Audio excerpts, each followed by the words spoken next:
Empenhados em resolver um mistério, dois homens travaram uma batalha para domar a energia invisível. Eles pretendiam iluminar o mundo, e isso se tornou uma obsessão. A corrida para controlar e distribuir energia elétrica viraria uma guerra entre dois gênios, Thomas Alva Edison e George Westinghouse. Estes homens e suas invenções mudariam o mundo para sempre. A Guerra Elétrica.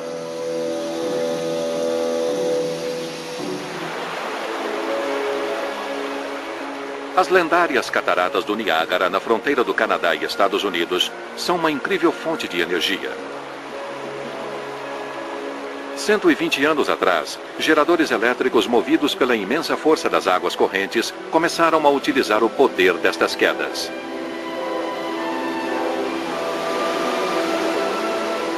Mas a energia criada pelos geradores só podia ser usada pelos moradores da região.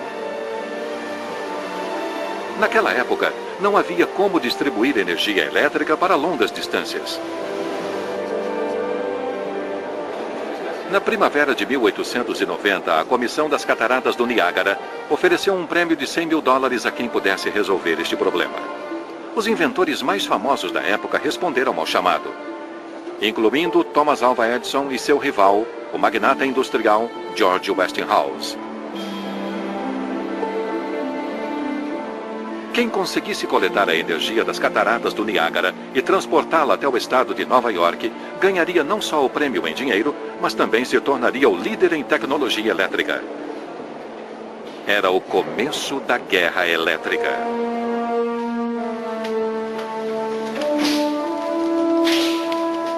Doze anos antes, no seu laboratório em Menlo Park, na cidade de Nova York, Thomas Edison estava trabalhando em um projeto ambicioso. Ele queria iluminar o mundo, levando a eletricidade a todos os lares da Terra. Edison e sua equipe, que deviam jurar segredo, trabalhavam dia e noite, raramente dormindo mais que 4 ou 5 horas. Thomas Alva Edison veio de uma família pobre. Quando criança, ele ganhava dinheiro entregando jornais. Ele tinha problemas de audição e era um aluno mediano. Ainda morando com seus pais, ele começou a inventar, fazendo experiências com antigos equipamentos de telégrafo. Em 1869, Edison se mudou para a cidade de Nova York para tentar a sorte. No centro financeiro da América, informações eram um bem precioso, e o telégrafo as transmitia pelo país inteiro. Custos de transporte em São Francisco cruzavam com os de Chicago. Tarifas do aço de Pittsburgh. Toda a informação era reunida aqui. Edison conseguiu um emprego na Lowe's Gold Indicator como operador de telex do mercado de ações.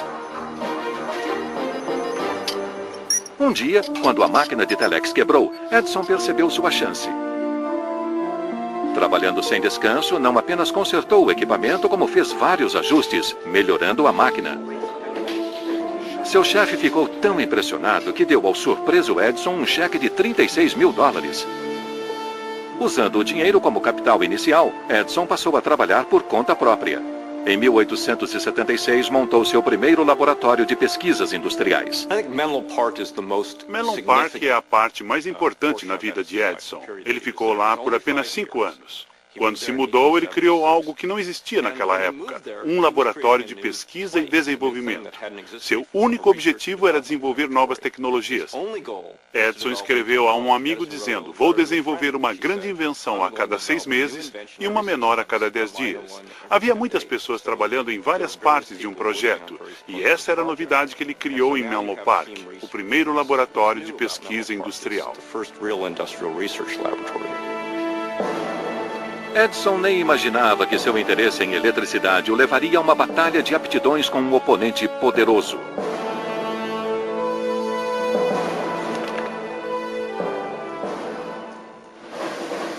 Em Pittsburgh, na Pensilvânia, George Westinghouse estava ocupado construindo seu império industrial. Sua empresa fabricava freios, câmbios e sinais elétricos para a indústria ferroviária.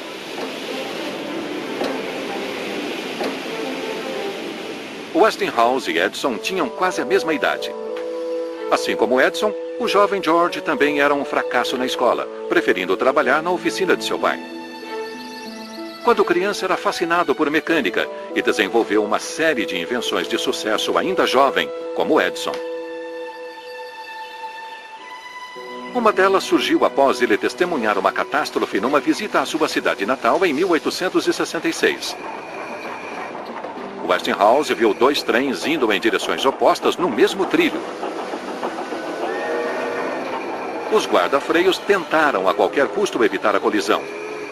Mas cada vagão do trem tinha seus próprios freios que precisavam ser acionados separadamente. Os guarda-freios correram de vagão em vagão, puxando as alavancas uma a uma, mas isso demorou demais. A colisão foi trágica.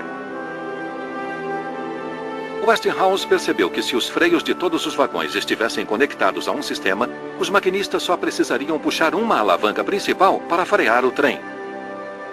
Ele começou a trabalhar em um sistema de freios operado por ar comprimido. Sua invenção foi um sucesso imediato. Westinghouse construiu sua primeira fábrica em Pittsburgh e logo seguiram outras na Inglaterra, França e Alemanha. O nome Westinghouse passou a ser conhecido mundialmente. Edison também alcançou a fama ainda jovem. Sua maior invenção, o fonógrafo, era usado no mundo todo. Mas ele queria levar seu gênio ainda mais longe. Movido pelo sonho americano, tanto Edison como Westinghouse desfrutaram do sucesso cedo. Mas a guerra elétrica que travaram acendeu uma rivalidade que levou um homem aos livros de história e o outro à obscuridade. No final de 1880, tanto Thomas Edison quanto George Westinghouse eram nomes conhecidos no mundo todo. Mas a obsessão pela eletricidade tornaria ambos em homens sem honra. Por muitas décadas, lâmpadas a gás iluminavam as ruas e casas em cidades ricas do mundo. Mas o gás era perigoso, propenso a explosões. A chama exposta manchava as paredes, usava muito oxigênio e causava dores de cabeça. Um sistema elétrico barato e seguro resolveria esses problemas, mas o alto custo e a resistência à mudança mantinham a eletricidade fora de questão. Fama e fortuna esperavam pelo inventor que pudesse resolver este dilema. Em Connecticut, Edison já estava trabalhando em um novo tipo de iluminação, a lâmpada de arco. Esta lâmpada fazia um barulho de assobio alto e soltava fumaça. Era completamente inapropriada para um lugar fechado. Se fosse possível gerar energia elétrica com segurança e controlar a distribuição, os lucros seriam imensos. Hoje, a eletricidade é uma fonte comercial importante e as empresas que fornecem este tipo de energia estão entre as mais poderosas do mundo.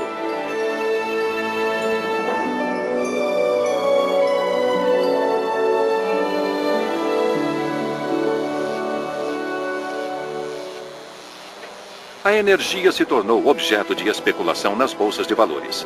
Hoje, em questão de segundos, negociadores reagem às mudanças de cotações e vendem enormes quantidades de eletricidade em todo o mundo.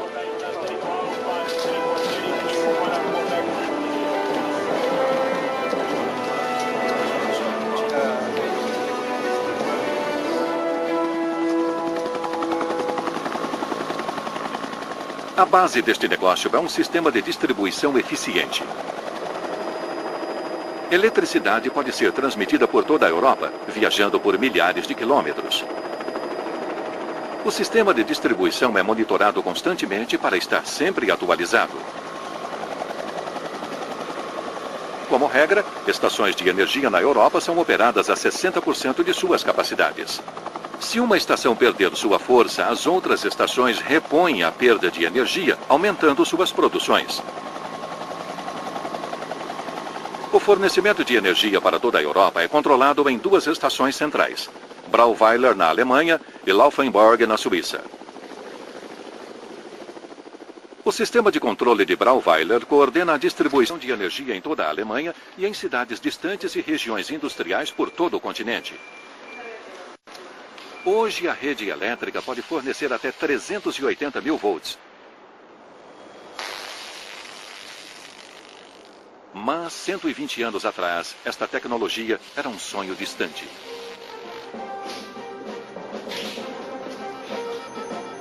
Em Menlo Park, Edison fazia os primeiros testes com lâmpadas incandescentes. No começo, ele falhou em deixar as lâmpadas acesas por mais tempo do que deveria. A espiral metálica queimava pelo superaquecimento. Edison não acreditava muito em teorias. Era um homem prático. Sua crença era tentar de tudo e aprender com seus erros. Depois de vários testes, Edison descobriu que o carbono resistia à corrente, liberando luz sem se queimar. Ele também descobriu que o carbono derretia a temperatura de 2100 graus Celsius. Agora ele e sua equipe faziam testes com várias formas de carbono. Finalmente, testaram uma fina espiral de carbono enrolado e, utilizando uma nova bomba de aspiração desenvolvida na Alemanha, eles foram capazes de criar um vácuo quase perfeito dentro da lâmpada. No porão de Menlo Park, geradores a vapor e dínamos forneciam a energia necessária para os testes.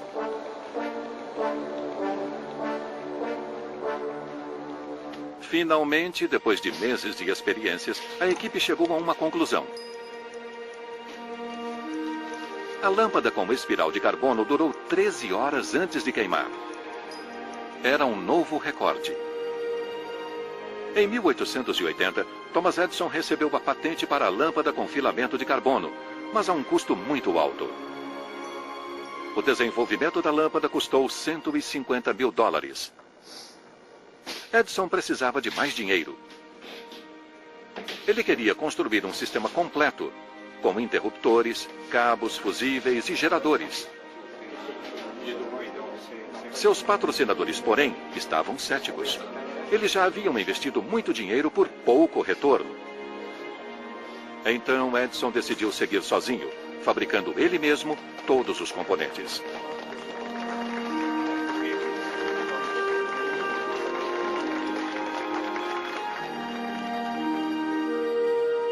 Edison mudou seu escritório para a cidade de Nova York e comprou um pedaço de terra na parte sul de Manhattan, no coração do distrito financeiro. O banco JP Morgan, o New York Times e os mais importantes investidores da bolsa se tornariam clientes de Edison, que acabou construindo a primeira estação de energia do mundo em Pearl Street. O sistema de Edison funcionava usando corrente contínua. Um único gerador fornecia 110 volts, que era o suficiente apenas para enviar eletricidade a alguns quarteirões.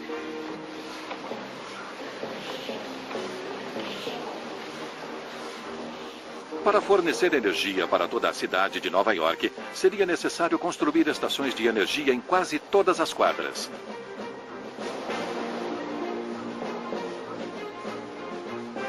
As suaves luzes das lâmpadas começaram a iluminar escritórios, salões de danças e salas de visitas. Alguns ricos moradores de Nova York até possuíam geradores em suas próprias casas. A luz elétrica prometia se tornar um enorme negócio.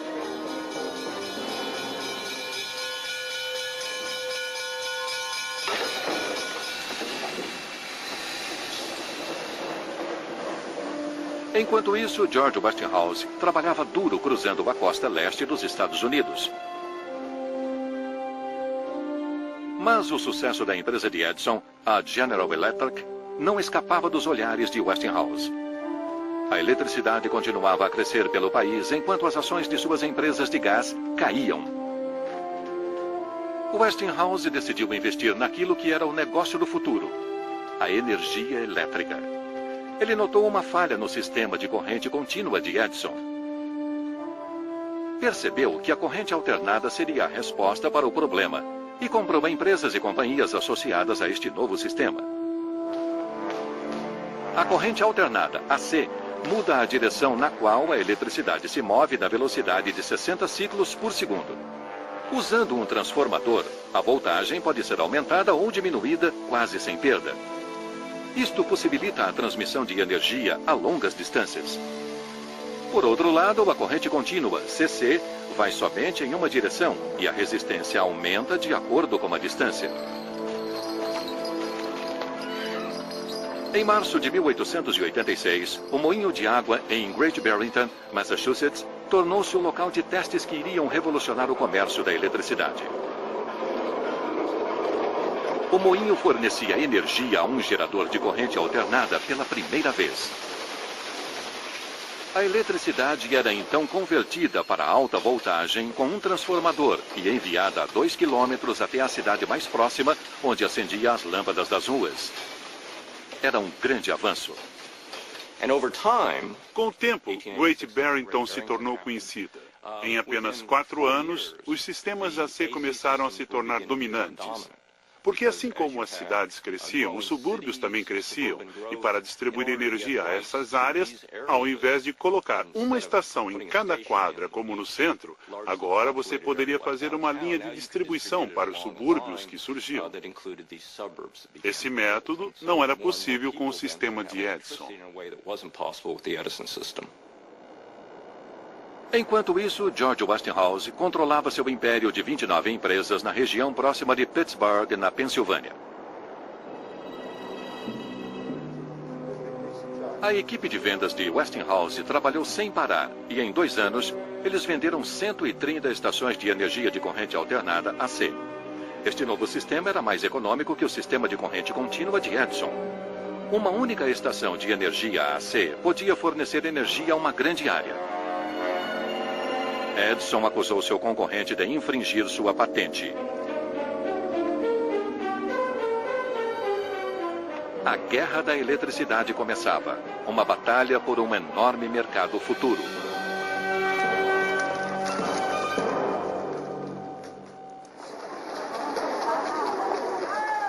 Em Nova York, estranhos incidentes envolvendo a estação de energia Power Street de Edison foram relatados. Reclamações de cães que uivavam e cavalos que se descontrolavam ao se aproximarem da estação. Seriam os cabos subterrâneos de energia de Edison os responsáveis?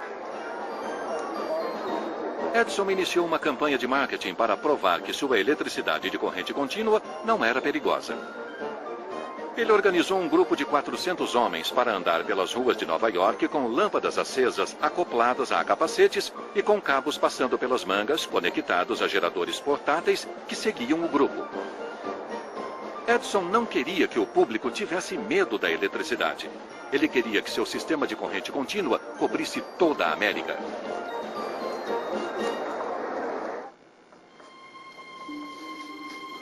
Em junho de 1884, um jovem sérvio chegava à América.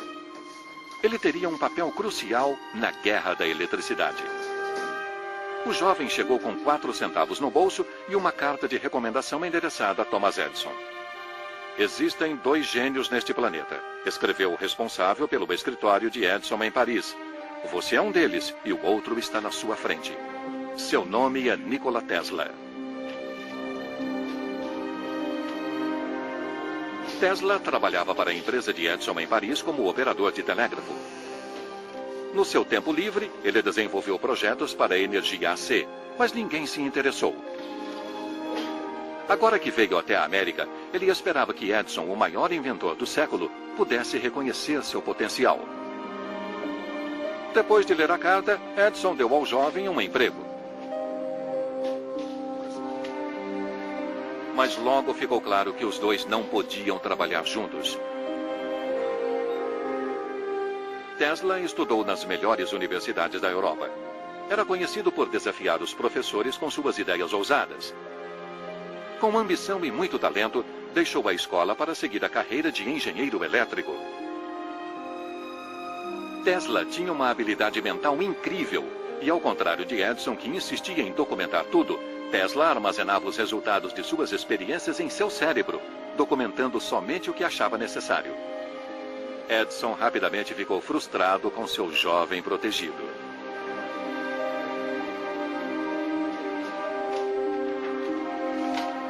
Tesla recebeu a tarefa de melhorar os dínamos de corrente contínua de Edison para torná-los mais baratos e eficientes. Edison prometeu uma recompensa de $50.000 se ele tivesse sucesso. o jovem cientista foi direto ao trabalho. Depois de um ano, trouxe a Edison 24 dínamos com melhorias drásticas.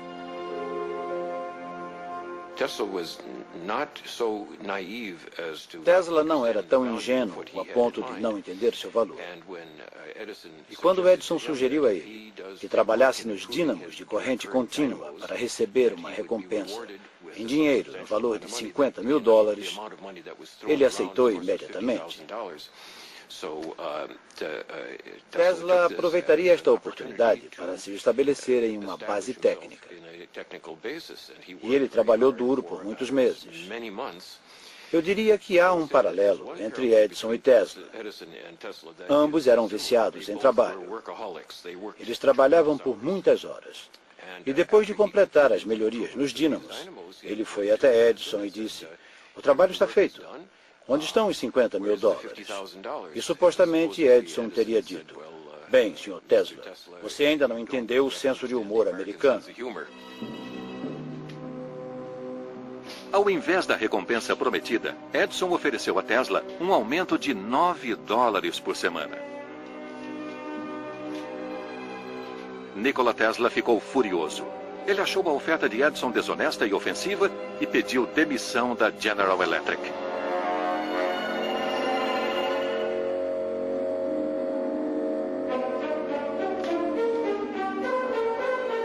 Edison deixou Tesla partir sem saber de suas brilhantes ideias. Tesla teria sua vingança, sendo uma peça fundamental do concorrente de Edison na construção da enorme estação de energia das Cataratas do Niágara. Hoje existem projetos para muitas estações de energia em muitos locais do mundo. No ensolarado sul da Espanha, não muito longe da cidade de Almeria, foi construída uma estação de energia solar. Um grande número de espelhos se ajusta para capturar os raios do sol e refletir a luz para uma torre. A torre se aquece em até 1000 graus Celsius e cria o vapor que é usado para acionar um gerador convencional. No deserto de Mojave, no sul da Califórnia, outro projeto solar utiliza painéis parabólicos para aquecer tubos cheios de óleo.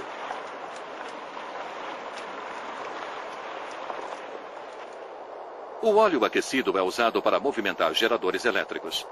A ideia é que as estações de energia solar construídas em regiões quentes do planeta podem produzir enormes quantidades de energia.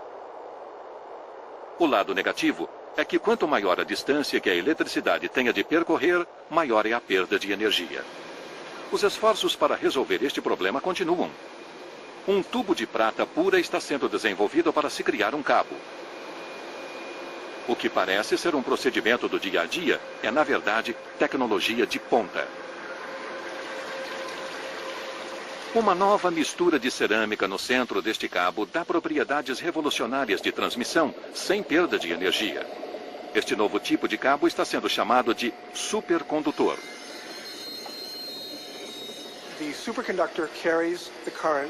O supercondutor carrega a corrente com 0% de resistência e perda. Então, o transporte da corrente do ponto A para o ponto B pode ser feito de forma bem simples com o supercondutor. O motivo pelo qual Westinghouse propôs a transmissão com AC foi porque nos condutores convencionais de cobre, as perdas eram enormes nas transmissões por corrente contínua. Então, Westinghouse usou AC para minimizar o problema. O mundo seria um lugar muito diferente hoje se os supercondutores estivessem disponíveis no tempo de Edison e Westinghouse. Hoje, a tecnologia de supercondutores ainda está no início, mas esta empresa tem planos ambiciosos. Eles estão trabalhando para desenvolver um novo sistema de energia e construir motores elétricos mais leves e eficientes. Visão muito parecida que inspirou Nikola Tesla anos atrás. No final de 1890, a guerra da eletricidade voltava a esquentar. Tesla, Westinghouse e Edison brigavam para revolucionar a indústria elétrica. Com fama e dinheiro em jogo, eles não descansariam até alcançar seus objetivos. No dia 16 de maio, Nikola Tesla deu uma palestra que o tornou famoso mundialmente. Na frente de uma audiência de especialistas e engenheiros elétricos, ele apresentou seu motor de corrente alternada. O motor funcionava sem fricção mecânica. Tesla descobriu uma forma de usar campos magnéticos para girar o motor. Era genial. O motor era muito durável e quase sem manutenção.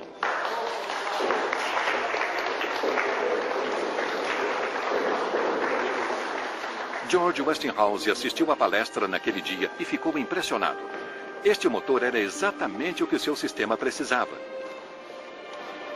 Westinghouse começou a pensar grande. Ele pretendia não somente fornecer eletricidade para as casas, como também gerar energia para todas as indústrias, com seu novo amigo Nikola Tesla. Ele fez a Tesla uma oferta generosa, $60 mil pela patente, mais $4 para cada motor de Tesla que saísse de sua fábrica. Tesla passou a trabalhar para Westinghouse em Pittsburgh e começou a construção de seu motor. Este sistema era muito superior ao obsoleto sistema de corrente contínua de Edison. Como o grande inventor não percebera isto? A disputa pública entre Edison e Westinghouse não dava sinais de acabar. Então, Westinghouse decidiu fazer uma oferta para tentar uma reconciliação.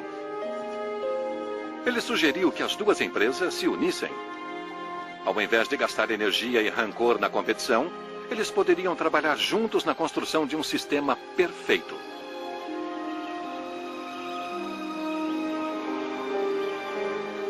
Mas Thomas Edison nem respondeu à oferta.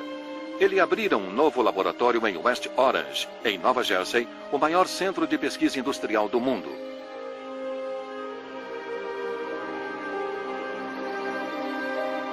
Ao invés de estabelecer um monopólio, como era seu plano inicial, ele se encontrava lutando por sua parcela de mercado contra um concorrente que havia desenvolvido uma tecnologia superior.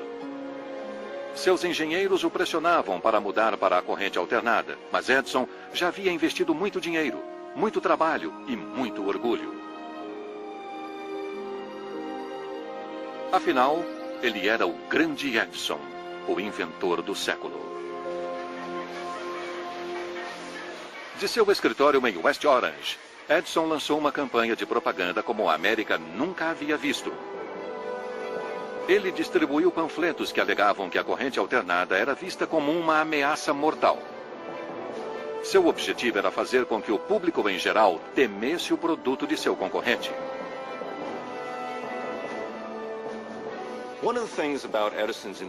Uma das coisas sobre o trabalho de Edison é que ele sempre o encarava como um desafio. E uma das formas que ele criava esses desafios era tendo alguém como seu inimigo, seu rival em invenções. E assim era sempre uma corrida para melhorar alguma coisa ou para ganhar de alguém quando o assunto era invenções. E por toda a sua vida, Edison foi assim. Mas sua natureza competitiva às vezes ia longe demais. Numa ocasião, no parque de diversões de Coney Island, nos arredores de Nova York, um elefante chamado Topsy ficou fora de controle. Na confusão, Topsy feriu inocentes e matou 3 tratadores. As autoridades locais pediram ajuda a Edison. Ele decidiu usar esta tragédia a seu favor. Sugeriu que colocassem um animal sobre 4 placas de metal conectadas a um gerador de corrente alternada, construído por seu rival, George Westinghouse. O elefante foi eletrocutado. Westinghouse ficou indignado. Ele escreveu para o New York Times e lançou um protesto público contra a crueldade de Edison e sua equipe. Tesla estava igualmente enojado. Esta era uma área completamente nova para Nikola Tesla. Ele era filho de um padre sérvio ortodoxo, com um código de ética e moral muito rígido. Ele não estava preparado para a briga que ia acontecer e também não estava preparado para as manipulações financeiras envolvidas nessa briga. Mas estava preparado para o desenvolvimento técnico que seria exigido.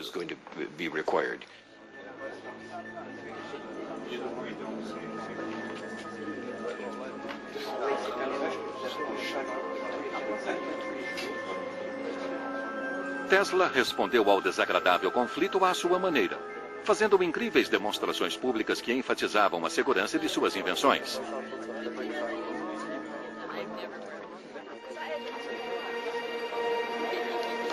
Ele fez a corrente elétrica correr pelo seu corpo e fez até lâmpadas acenderem sem estarem conectadas. Tesla, o mágico, tentou de tudo para mostrar aos habitantes de Nova York que não havia motivo para temer a corrente alternada.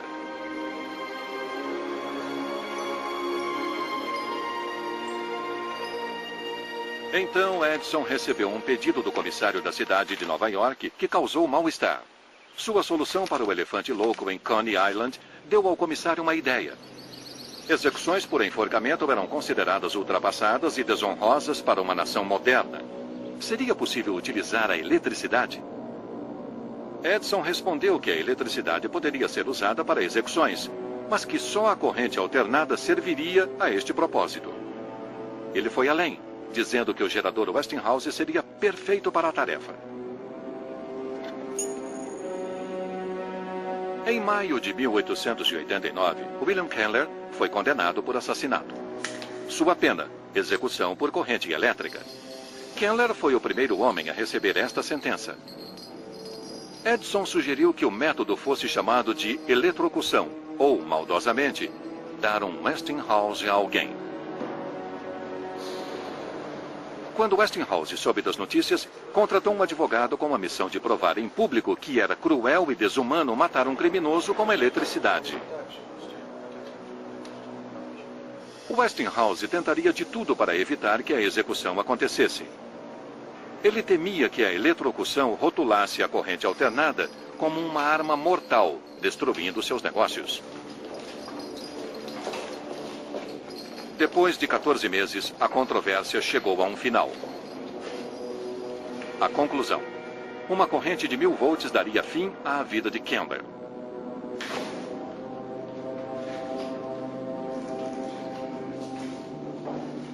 No dia da execução, Kemmler parecia mais calmo que qualquer pessoa na sala.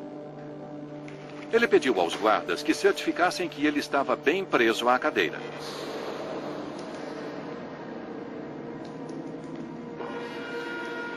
Um eletrodo colocado na cabeça de Kemmler e outro colocado em um de seus pés enviaria uma corrente mortal por todo o seu corpo.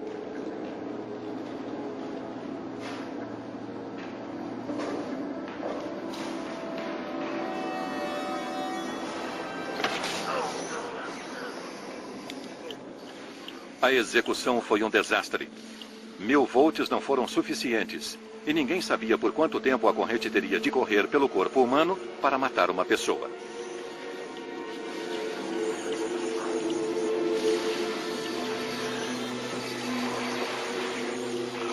Kemmler se contorcia e agonizava. A plateia que iria testemunhar uma nova invenção presenciou um sofrimento terrível.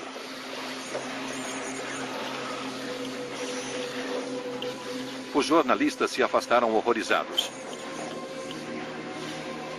Os médicos finalmente ordenaram que a energia fosse desligada.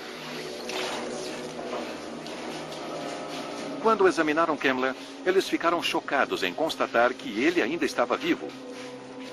Eles não sabiam o que fazer e decidiram ligar novamente a cadeira, enviando mais corrente pelo corpo de Kemmler. Desta vez, o gerador foi ajustado em 2000 volts. De repente, tudo estava terminado. Um terrível espetáculo, pior do que enforcamento, como disse um jornal de Nova York.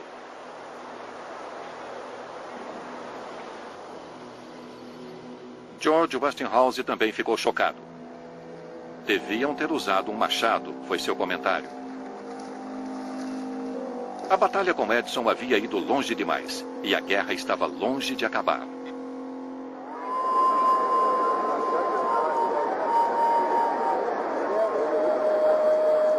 Enquanto isso, Thomas Alva Edison viajava em feiras mundiais com recepções triunfais, onde quer que fosse.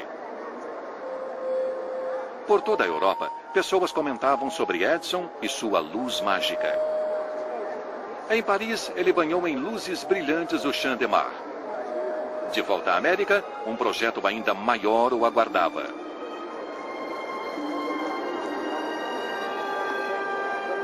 Todos comemoravam o aniversário de 400 anos da descoberta do Novo Mundo por Colombo. Na Feira Mundial de Chicago, um mar de luzes como nunca se havia visto marcaria a ocasião.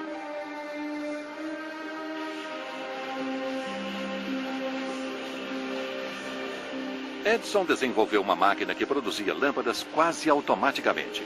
Isto era importante, pois ele precisaria de milhares delas para o evento. Edison enviou sua proposta confiante que seria escolhido.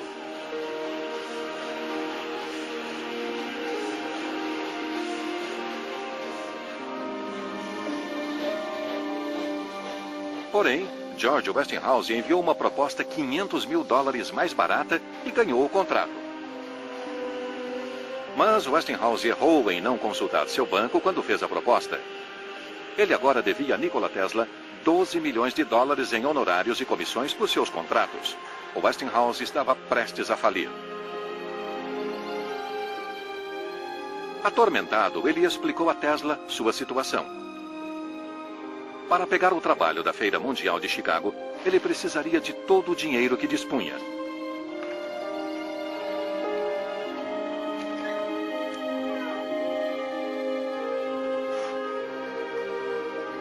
Para Tesla, os ideais eram mais importantes que dinheiro, e foi George Westinghouse quem acreditou nele no início e tinha sido um colaborador leal.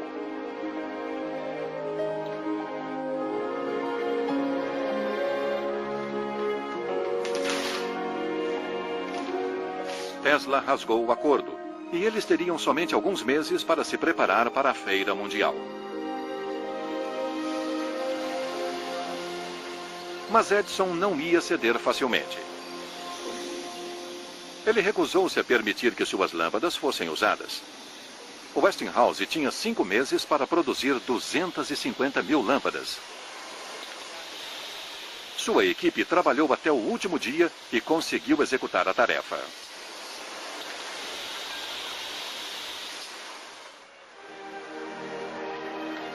Milhares de visitantes vieram à abertura da Feira Mundial. Quase 30 milhões de pessoas viajaram para Chicago para admirar o mar de luzes criado por Westinghouse e Tesla.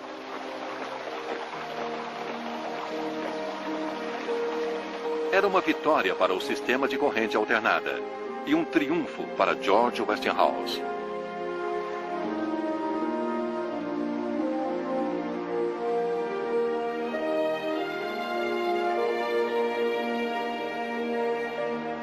A Comissão das Cataratas do Niágara, que recebera várias propostas para a geração de energia, estava convencida que somente a corrente alternada poderia aproveitar melhor o potencial das cataratas.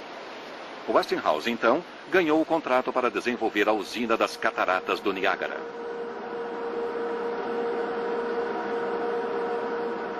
Em 1891, 2 anos antes, Tesla e Westinghouse ouviram falar de um projeto inovador na Europa. Um jovem alemão chamado Oskar von Miller havia feito um experimento que chamou a atenção. Ele gerou eletricidade com um dínamo movido a água no rio Neckar. Com um transformador, ele converteu a eletricidade de 55 para 15 mil volts e a retransmitiu.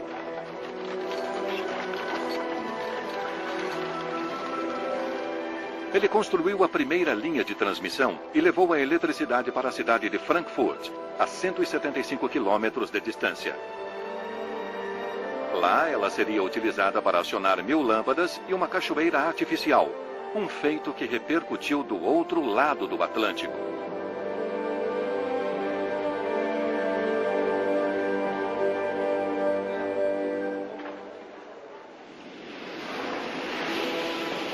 O experimento na Alemanha deixou claro que a corrente alternada poderia ser transmitida por longas distâncias.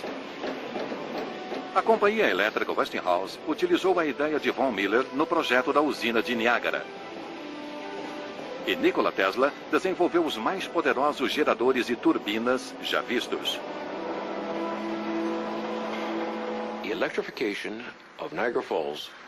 A eletrificação das cataratas do Niágara, com corrente alternada, foi provavelmente o mais importante desenvolvimento tecnológico do mundo até então. Da escolha da corrente alternada em 1893 ou 1895, até a produção em si em 1896, a notícia era dada em jornais no mundo inteiro. Isto deu a Tesla a fama internacional, que poucas pessoas recebem.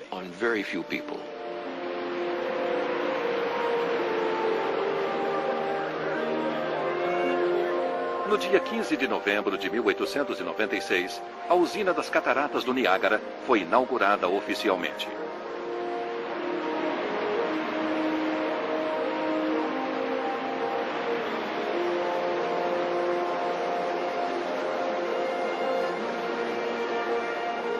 Foi um evento marcante na história da tecnologia, algo sonhado por gerações. Nikola Tesla e George Westinghouse transformaram uma visão em realidade. Eles venceram a guerra da eletricidade. A água caía em colunas de 50 metros de altura. No fundo, 10 turbinas com 50 mil cavalos de força giravam enormes dínamos de corrente alternada. A eletricidade gerada pela estação de energia tinha sua voltagem aumentada em 10 vezes, 22 mil volts por transformador, e então era enviada para a cidade de Buffalo, a 36 quilômetros de distância. Lá, a energia era novamente baixada para uma voltagem manipulável e usada para operar máquinas e iluminar casas e lojas. Após anos de batalhas, a guerra da eletricidade chegava ao fim, culminando com o projeto em Niágara. Até hoje, as cataratas do Niágara fornecem energia para o leste e o centro-oeste americano, mas a energia agora se concentra em uma fonte mais distante. Apesar da guerra da eletricidade do século XIX ter terminado, hoje há novas batalhas para controlar a energia mundial.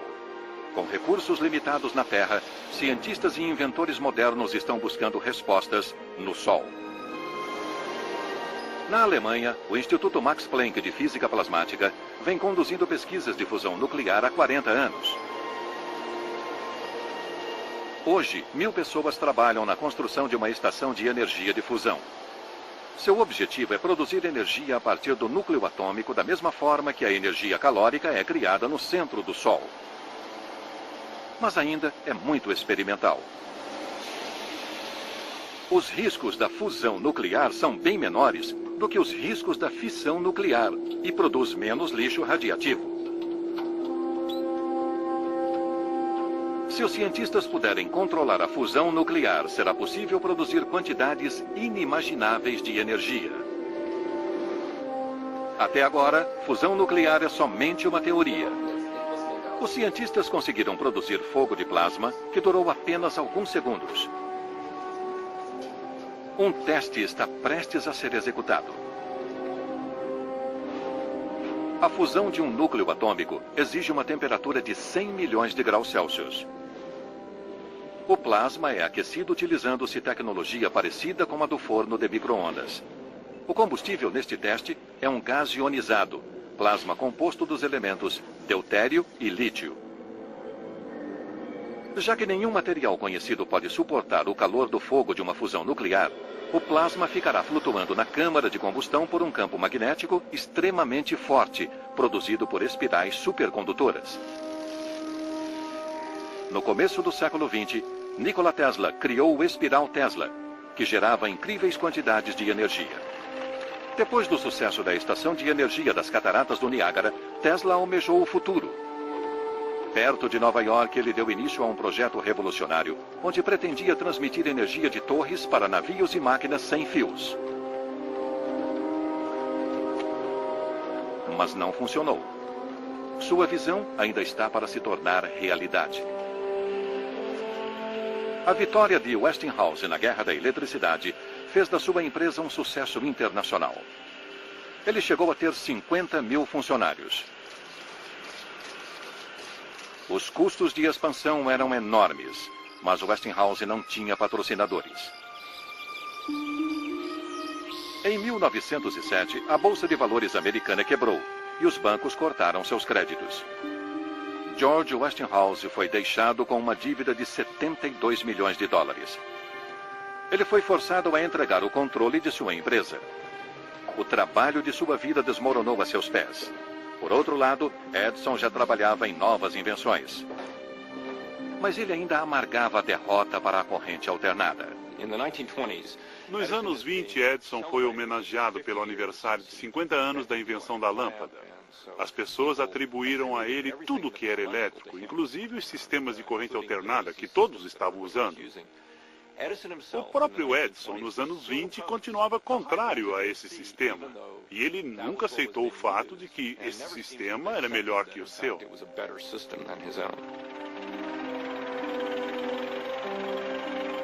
Thomas Edison entrou para a história como o maior inventor do mundo com mais de 1000 patentes em seu nome. O fonógrafo, a câmera, o disco, a lâmpada. O nome de Edison sempre estará relacionado a estas invenções. Já no final da vida, ele admitiu a seu filho: "Acho que o maior erro que cometi na vida foi não mudar para a corrente alternada." Quando Thomas Alva Edison morreu em 18 de outubro de 1931, todas as lâmpadas na América foram apagadas por 1 minuto. Apesar de perder a guerra da eletricidade, ele sempre será lembrado como o pai da energia elétrica. Versão brasileira Vox Mundi.